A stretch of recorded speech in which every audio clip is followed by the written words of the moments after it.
I've got 20 different tables here from an SAP ERP source. I could have chosen 20 other tables. I could have chosen 50. Those could be stock tables, or they could be custom tables. They could be tables from a Salesforce system, and so on. So I hope you get the sense here that right. Whatever I'm choosing, it's being done dynamically. I haven't hard-coded. I haven't. He's just saying it could be stuff from multiple systems coming in, which is true. But again, not that complicated. It's just this middle part is what's important here. Said, I know that I can do this with these 10 different tables. I'm going to do this dynamically, and it produces for me, based on these tables that I chose, a really nice set, firstly, of curated, cleaned up, denormalized tables, which give me things like the general material data that we started with. And then beyond those tables, this human-centric object view, we like to call it a semantic layer. It's this representation of the data which is ready now to do something business-like with. So I can look at the material here, I can see that this is the human readable part. This is the goal of all of these systems, to make it more, in advertising it's called segmenting, and in other places called different categorizing and some other stuff. But basically it's like a unit that you can actually open and you know what it is once you see it. So I think they're going to show that now. It has relationships to other objects in my object model. And now I'm just going to flip across and look at the actual representation of this this material. And what I've got, all readable, completely out of the box, built for me with that automatically generated pipeline, is a clean representation of a material with 245 different properties on it, all of them with nicely descriptive names, and then also all of the link types. So this is telling me how this material links back to the delivery item on which that material comes from, the vendor that might have sold it to me, the plant that's producing it.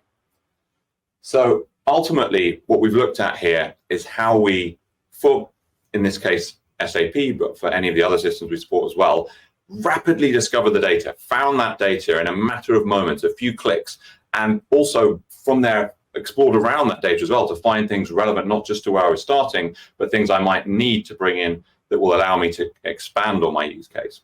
Then we've built a pipeline automatically, with no need to write any code, and that has generated for us an object model, human-centric object model of the world that's ready to be used in analytical or operational use cases. So we're going to wrap up the demo there. And Colin, I think it'd be great now if you could talk about one of the impact studies of how this has actually been really proving value in the real world. Cool. Yeah, most definitely. I think one of the excitement about building a product is essentially seeing how our partner is using it to derive business impact.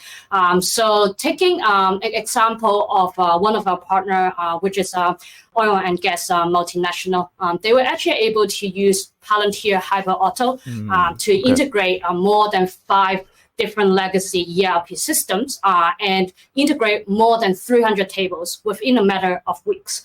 By being able to do this at a lightning speed, what it allows our partners to do is they were able to layer on top their inventory optimization workflow on top of this unified data assets. And by doing so, they were able to identify more than $50 million of potential saving via optimizing their inventory service. And then also on top of that, because we are automatically generate a lot of these pipelines, we shave away a lot of the pre-processed data computation that is needed. And as a result, we were able to help them with cloud cost saving of up to 80%. 18% is huge. Quite an impressive impact study there. Now, I appreciate that we've hit the time that we were supposed to finish at. I'm very sorry again 18%. That we started a little late. We're going to hang around for at least another 10 minutes to answer a few questions, which we've got coming in the chat. So for those of you who can stick on, it would be great, and keep the questions coming, please. So I'm going to start with the first one that I've got here. See if there's any good ones. Am I right to say it's an automated feedback loop that manages necessary data processing from consumer-facing products, i.e. enabling near real-time triggers? So I think that I'm going to pick up on a few parts of that question. I think that certainly the feedback loop part of that is correct. So essentially, we are closing the loop between the operational and the analytical parts of an organization. Essentially, in a lot of cases we see, you have the operational systems in which, for example, all of the stock that's being brought in is being logged, everything that's going out is being logged, and anything that you need to action will go into these systems. On the other hand, you have analytical systems where you can go and ask quite open-ended questions. You can start to build up forecasts. You can start to work out what you need to do. And a lot of that kind of feedback loop, that closing of that loop, is done manually. We've seen people literally kind of opening up in one window one of their analytical products, in the other window opening up their operational product. Okay. So let's cut this off right here. Okay, so he's just telling you exactly what I just told you in like a British accent, so which is probably nicer. So if you want to hear that, then feel free. Okay, so I think this is gonna be a multiple parter, which means this is probably gonna be the third or fourth part. But here's the thing, guys. Okay, like I mentioned before, this is not exactly blowing my socks off, just because I know this. I know the systems that they're talking about, and like they saved 18%, which is huge, which usually means that the companies got rid of consultants, or especially analysts, right? Like not all of them, obviously, just a few. They were able to reduce the scope of their own staff and actually move over some of that OpEx over to this platform, right? So what this platform is basically like a surge protector of sorts. Like before, you would have like each individual cord plugged into each individual outlet. Now it's all plugged into one.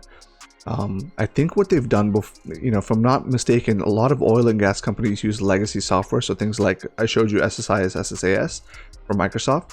And actually, just real quick, let's just touch on something, okay? Microsoft, right, is sitting on a gold mine of software. Let me just put that out there, okay? So for those of you who don't understand, Microsoft and even Google are sitting on an absolute gold mine of beautiful, amazing software. All they have to do is modernize it and make it more efficient. The problem, and maybe I'll make another video on this, okay? And this is gonna probably offend some folks, but from a technical side, the problem is a lot of these FANG and MANG or whatever, like Microsoft, all these companies, right? They've become sort of like talent sinks, okay? So a lot of people are going there, and now they're just going there for clout, right? To be very honest with you, I don't apply to these companies because I have a different strategy for my career, and it's worked out beautifully, by the way, so whatever. But now all these people are clout chasing, so they're like, oh my god, I want to apply at Google, and they get in, right? Because Google's like, shit, I mean, do we have any more good engineers? Well, whatever, we'll just take whoever applies. That's the best of them, right? Best of the ones who apply. So, but Microsoft, I've personally seen like this SSIS, SSAS, guys, it's like from the 90s. So imagine like Microsoft is sitting on basically what HyperAuto would have been if they just gave a shit about it in the 90s. So anyway, let's get back to HyperAuto for a second. So I think what's happened is they've eliminated things like SSIS, SSAS, and other ETL sort of like situations and ERP situations.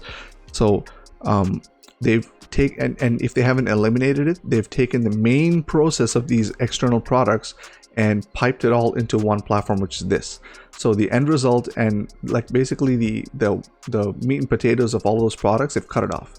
So they're useless. Think about it that way, right? So now you just need the data source and you need this thing, right? So in a way, they're actually multiple companies in one product, right? This is SAP, Microsoft, parts of Apache and all that stuff in one product, one offering, which is huge.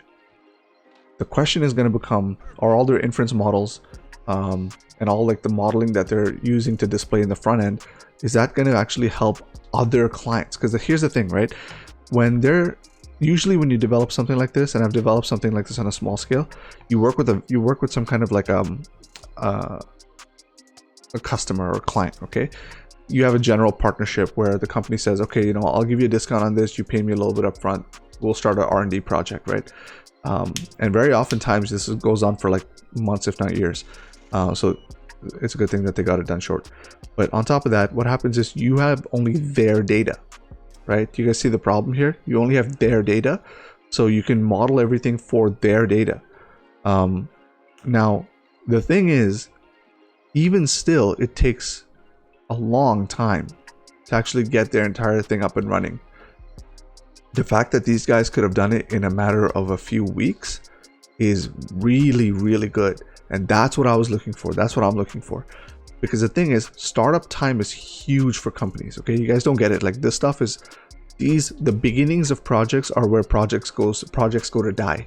Anytime you start off a project, you're basically a few months away from either it dying or working.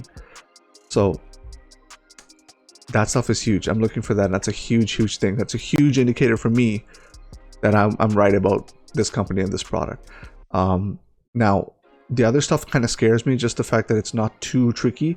Like, to be quite honest with you, I'm sure some of you guys that are watching, and even myself, like I know folks that we can all pull together and kind of make something that does what they're talking about. It won't be nearly as good, of course. Palantir engineers are much better than me. But what I'm saying is the complexity of the problem is not hard, right? So if Microsoft or Oracle or any of these guys really wanted to, they could do it. But I think that third principle that he mentioned is a sleeper, man. That's a sleeper, because if you involve the business part of it into the software, your models become just that much better. And if they have some kind of ML, like machine learning, improving those business models and actually getting feedback, and you know how like they have that cart button where it's like add to cart, it can sense, and maybe they don't have it, I'm just giving them ideas at this point, but it can sense what people are actually selecting and then flick the model according to what they want. That's powerful, guys. That's like, you know, that's wow. That's like, you know, you'd be shaving so much money and time off of almost any single supply process, like supply chain, ERP, pretty much any kind of process oriented big data, you know, pipeline would be completely, like 30% of it would just be cut in terms of time. So overnight you become that much more efficient. So that's the big question here. Now, because you can tell, right? And keep in mind, guys, in any Palantir stuff, you can tell by how they talk. If they're talking very non-technical-ish, right? Usually, like if there's a lot of fluff, right? And if it sounds like they're talking to a business crowd, it's because the problem is not that complicated, right? The actual data and all that stuff is very complicated, but the actual like moving and piecing the data and doing massaging and stuff like that, not very complicated. It's been going on for decades, right? So I think what they've done is they have a massively optimized product, but built into an ecosystem that can then possibly do some ML and training on it to have a system where it applies to analysts, technical staff, as well as like end users, which are usually stakeholders of some sort. Yeah, I don't know. You know, I think the second video, the nicer one or whatever, I think I'll do another one on that, because that's a Palantir focus one. This one is a more deep dive demo. So that's my thoughts. I think this is pretty big. I think Gotham to me is a bigger thing because there's more to pull out from there. Foundry as well. I got to do a video on that, by the way. Like I'm still cutting that. I think it's huge. But this is a good promise. It seems, and if you guys could tell, there's a lot of similarities, right? Like I was saying in the Gotham video, and if you don't have that, I'll post a link to it or a card. A lot of stuff from there is pulled out into other offerings, and that's the best part about Palantir. Like they're able to take optimizations and different things from one thing and actually just launch it into another offering and have it work just the same. It's really, really powerful. So the big question with HyperAuto, just to finish up, is going to be how other companies are going to use it. Are they data agnostic? Are they system agnostic? It seems to me like they have something in there that picks up on schema and actually, you know, like basically looks at their data and says, oh, it's like this. Okay, here you go, right? That is a very, very fast process if that's the case. And that's very, very, very new, actually. It's a tough one to do because you basically need like a skeleton key to all data sets. So anyway, that's what I think. Let me know what you guys think. I know maybe this wasn't as excitable for some of you guys, but honestly, I'm just gonna tell you how it is, man. Not everything's gonna blow me away, and that's just how the world works, I guess. I mean, let's find out to see what other partnerships these guys have.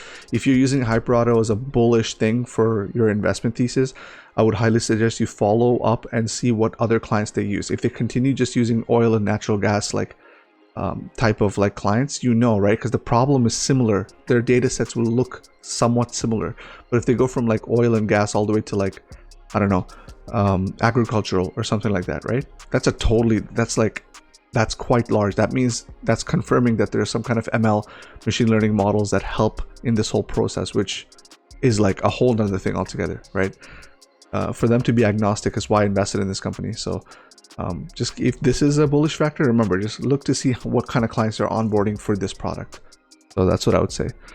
But anyway, that's it for me. I hope you guys enjoyed. I'm literally burning the midnight oil right now, so I'm gonna go get some rest, man. But if you guys have any questions or anything, feel free to let me know in the comments below. I love chatting with all of you guys. So, and that's it, ladies and gentlemen, boys and girls. That concludes our presentation of a deep dive as much as possible into HyperAuto live demo. I hope you guys enjoyed that.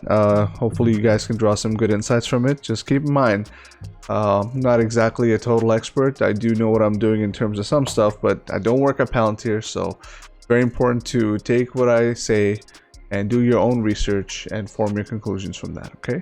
And as per usual, this is not investment advice, so please make sure if you're using this as investment advice that you do your due diligence and follow suit with what you feel in your heart and what you think is good for your family and your situation.